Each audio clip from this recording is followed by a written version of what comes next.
오늘 본문은 창세기 2장 18절에서 20절의 말씀입니다. 여호와 하나님이 이르시되 사람이 혼자 사는 것이 좋지 아니하니 내가 그를 위하여 돕는 배필을 지으리라 하시니라.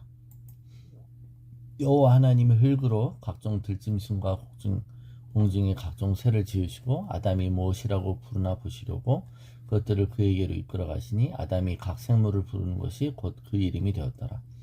아담이 모든 가축과 공중의 새와 들의 모든 짐승에게 이름을 주니라. 아담이 돕는 배필이 없으므로. 우리 이제 본문이 결혼에 관한 본문이죠. 우리 현재 우리나라나 보면 역대 최저 혼인율을 갱신하고 있다고 하죠. 결혼을 포기하는 청년들도 늘고 있고, 또 결혼 적령기의 인구도 감소하고 있으며, 또 초혼의 시기는 갈수록 늦어진다고 합니다. 또 결혼한 사람 적지만 또 이혼한 사람은 갈수록 많아진다고 하죠. 이혼하는 이유는 성격 차이, 또 경제 사유 여러 가지가 있다고 합니다. 흔히들 사람들이 결혼은 해도 후회하고 안 해도 후회하니까 해보라고 한다고 해요. 그러나 하나님이 가장 먼저 만드신 하나님의 그 제도 중에 최초의 제도는 인간 사회에 있어서의 가정입니다. 오늘 본문은 최초의 가정이 어떻게 만들어진지 그 배경을 얘기하죠. 하나님이 형상을 따라 남자와 여자를 만드셨다고 합니다. 그런데 그 어떻게 만드셨냐 이거죠. 18절에 사람이 혼자 사는 것이 좋지 아니하니 라는 말이에요. 그러면 하나님은 자기 형상을 따라 남자와 여자를 만드실 때 먼저 남자를 만드셨다는 거예요. 먼저 남자가 먼저라는 거죠. 그리고는 혼자 두셨다는 겁니다. 반면에 동물들은 만드실 때 쌍으로 만드셨어요. 하나님의 창조 법칙이 그렇습니다. 그런데 하나님은 아담이 혼자 있는 것을 좋지 않게 보셨다. 이 좋지 않게 보셨다는 표현은 돕는 배필을 만들기로 작정하셨다는 그 구절, 돕는 배필을 만들기로 작정하셨다라는 이 구절로 바로 이어지지 않죠. 18절에서 21절로 이어지지 않습니다. 그 말은 그 과정에 그 중간에 하나님의 창조 사역에 아담을 쓰시죠. 아담을 동참케 하십니다. 그리고 동물들을 다스리는 사명과 더불어 동물들의 이름을 짓는 권한을 허용하시죠. 우리가 보통 이름을 짓는다, 장명한다 라고 명명한다 이럴 때는 어떤 것들을 발견하거나 발명한 사람의 이름을 따서 짓습니다. 짐승들을 꼭 아담이 만든 것처럼 하나님이 그 권한을 아담에게 위임하시는 것이죠. 그것은 아담이 어떻게 그 동물들을 부르는지 보시고 싶었던 것입니다. 아담 앞에 동물들을 이끌어 가신 후에 아담이 어떻게 짓는지를 보셨던 것이죠.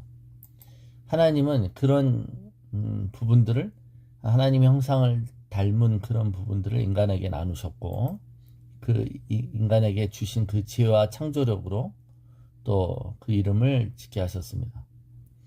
근데 우리는 이런 일들을 감당하기 위해 필요한 능력들이 지혜와 창조력만 있으면 될 것 같지만 실제로 보면 암기력이 필요해요. 암기력. 내가 여우를 여우라고 했는지 아니면 기억을 해야 곰을 곰이라고 하지 곰을 또 여우라고 할 수도 있는 거죠. 그러니까 우리가 원래 인간에게 허락된 혼의 잠재력은 우리가 지금 그 뇌에 몇 프로도 못 쓴다고 하지 않습니까? 하나님이 타락하기 전에 인간에게 허락하신 혼의 무한한 능력들은 우리가 상상할 수 없는 것이죠. 우리가 그래서 부활한 육신으로 새 육신을 입을 때 그래서 원래 하나님이 의도하셨던 그런 놀라운 능력에 요새 우리가 무슨 슈퍼 히어로물 이런 거 많이 이렇게 보지만 그런 것들에 대한 우리 마음 안에 어떤 동경이 있잖아요. 그것은 우리가 원래 그런 상태였기 때문에 그렇습니다. 그런데 왜 아담에게 먼저 동물들을 먼저 보게 하셨을까요? 그러니까 자신에게 남자인 남에게 여자가 얼마나 필요한지 느끼게 하시기 위해서 그렇습니다. 그래서 자기에게 자기도 그걸 느끼고 실감하도록 여자를 기다리고 사모하게 만드시는 것이죠. 그때가 결혼 정년기입니다. 자기가 얼마나 부족하고 허전한지 철저히 깨닫고 알게 하시는 것입니다. 그래서 짝을 찾는 시기는 나 혼자 독야 청청하리라, 나 혼자 살아도 돼라는 때가 아니라, 자신감으로 충천할 때가 아니라 오히려 자신의 부족함을 철저히 인식하는 때인 것이죠. 그래서 돕는 배필로 지으셨다. 이 돕는 배필이라는 단어가 우리가 잘 묵상해야 될 단어인데, 이 돕는다라는 것은 보조자의 성격이 아닙니다. 열등하고 부차적인 부의 뜻이 아니라 약한 부분을 채워서 완전한 존재로 만드는 협력자라는 뜻입니다. 에제르 크네구더죠. 에벤에제르 하잖아요. 여기까지 도우셨다. 그 돕는다라는 의미는, 그리고 크네구더는 배필, 짝이란 뜻입니다. 이 짝이란 말은 정부의 관계가 아니죠. 똑같은 관계예요. 마주보는 정도로 가까이 있어서 말하고 듣는 상대를 얘기합니다. 즉 아담과 다르게 보는 관점을 가지고 있어서 아담을 돕고 보충할 수 있는 짝이라는 뜻입니다. 그래서 이 돕는 배필은 아담보다 약하다라는 뜻이 아닌 것입니다. 오히려 아담보다 강하다는 뜻이 있습니다. 아담보다 강한 자가 도울 수 있습니다. 하나님은 우리를 도우신다고 그랬죠. 하나님은 우리의 도움이시라고 합니다. 그러니까 돕는 것은 그 사람이 없는 걸 갖고 있는 자가 돕는 거예요. 그래서 강한 자가 약한 자를 돕습니다. 약한 자가 강한 자를 돕지 못합니다. 우리가 보조한다, 조금 뭘 도와준다, 이런 개념이 아닌 것입니다. 그러므로 남자의 돕는 배필로 여자를 만드셨다는 것은 여자가 남자보다 강하다는 얘기입니다. 어떤 의미에선 강한 것이죠. 외모도 이쁘고 인내심도 배려심도 많고 그렇습니다. 그래서 아이를 낳으면 여자의 품에 그 아이를 하나님께서 안기시죠. 여자는 그래서 남자의 부족함을 잘 압니다.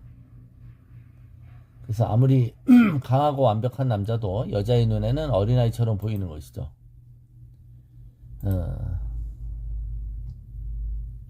남자가 더 강합니까? 여자가 더 강합니까? 남자는 갈수록 여성스러워지고 여자는 갈수록 남성스러워집니다. 그게 나이 들면 깨닫는 진리이죠. 에베소서 우리 5장의 부부에 대한 규정 중에 이와 같이 남편들도 자기 아내 사랑하기를 자기 자신과 같이 할지니 자기 아내를 사랑한 자는 자기를 사랑한 것이라. 누구든지 언제나 자기 육체를 미워하지 않고 오직 양육하여 보호하기를 그리스도께서 교회에게 함과 같이 하나니. 어떤 권위자의 관계 중에 남녀의 부부의 관계는 좀 독특하다고 말씀드렸어요. 권위와 피권위 관계자 중에. 그런데 이 가정에서의 관계, 남녀의 관계가 다른 곳에서는 여자가 머리가 되면 안 된다는 규정이 없습니다만, 부부에서의 관계는 남자를 아내의 권위자로 세우셨습니다. 남자는 그리스도와 같고 교회의 머리와 같다라고 하는 표현이 있기 때문에 그렇죠. 그래서 남자의 그 의무는 자기 아내를 양육하고 보호하는 것입니다. 그러나 서로에게 부족함을 채우기 때문에 남편의 영적 훈련은 아내가, 아내의 영적 훈련은 남편이 시키는 겁니다.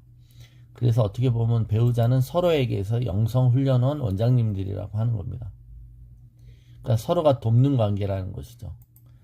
여자의 종속성이나 우월성을 말하는 것이 아닙니다. 오히려 남성에 대한 여성의 지배 또는 여성에 대한 남성의 지배라고 나오는 것은 타락의 결과입니다. 여성은 남성을 조종하려고 하죠. 그래서 남자도 여성을 조종합니다. 근데 남자는 힘으로 이 당근과 채찍 중에 그렇게 하려고 그러고 여자는 그 반대 방법을 쓰는 겁니다. 그래서 우리는 서로 돕는 관계라는 것이죠. 돕는 관계다. 근데 그 돕는 관계가 서로를 조종하거나 서로를 상대방이 나의 필요를 채우는 것을 만들어내고 서로를 자기 마음대로 하는 게 아니라 서로 존중하고 서로를 돕는 것. 이 돕는다의 개념이 성경적인 원리인데 이거를 모르니까 서로 조종합니다. 예. 그래서 일반적으로 하나님이 남자의 권위에 관계를 두셨고 여자가 따라갑니다. 그래서 모든 것들이 남자에게 책임이 있습니다. 요새 이런 식의 말들을 하면 페미니즘에서는 난리가 나죠. 그러나 하나님의 창조 법칙에서는 남녀의 동등함, 그리고 서로 피차 복종하라고 하는 관계 속에서도 부부 관계 속에서는 남자의 어떤 권위를 분명히 밝히시고 계십니다. 그래서 우리가 이것을 구분할 줄 알아야 되고, 또 여자들은 남자를 조종하려고 하면 안 되는 것이죠. 하와가 아담을 조종하려고 했어요, 실제로는. 예, 그래서 아담이 먹도록 설득했습니다. 그럴 때 아담이 만일 분별을 했다라면 실제로 아담은 타락하지 않았겠죠. 예. 그런데 하와의 말을 들었습니다. 그래서 이 부분입니다. 이 남녀 간의 어떤 이런 부분에 대한 것은 신학적인 논쟁들이 있는데 실제로는 모든 것에 가능합니다. 여자가 목사님도 가능하고 신학교 교수도 가능하고, 물론 그것도 안 가능하다고 보는 학자들도 있어요. 그런데 이 부부 간의 관계에서만은 남녀 간에 있어서 남자의 리더십, 그리고 부부 간에 있어서는 여성의 리더십을 허락하지 않는다라는 저는 이것이 더 성경적인 관점이라고 보는 것이죠. 예.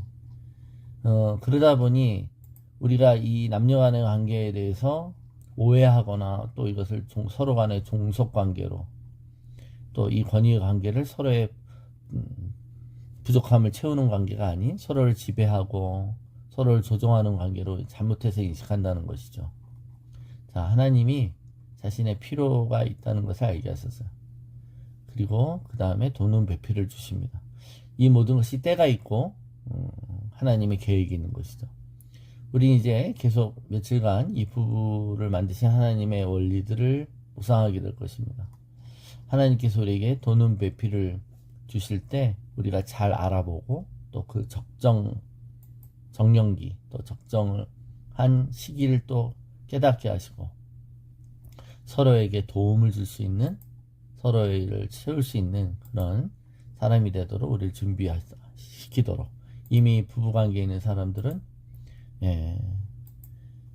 서로를 조종하지 않고 서로를 존중하며 서로를 참되게 도울 수 있는 관계로 온전히 회복되도록 우리 기도하면 좋겠습니다.